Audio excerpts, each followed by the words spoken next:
Des de Circulant sempre expliquem que cal recuperar les plantes oblidades per transformar els sistemes alimentaris. Perquè això sigui possible, cal, indubtablement, que més persones es dediquin a fer de pagesos i pageses.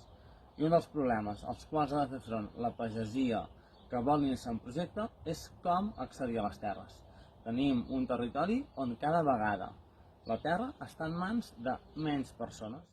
Per tant, tenim que un menor nombre de persones acumulen una gran quantitat de les terres. A la pràctica vol dir que quan una persona jove vol començar el seu projecte té una gran dificultat per accedir a la terra i a l'habitatge per poder cultivar, per poder desenvolupar el seu projecte d'horta, de ramaderia, de fruiters o d'explotació forestal.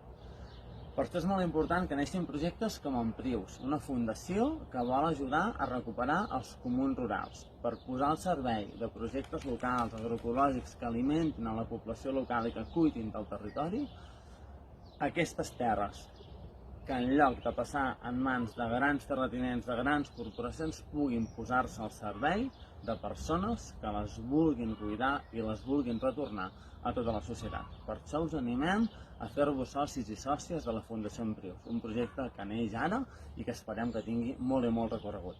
Salut i comuns rurals!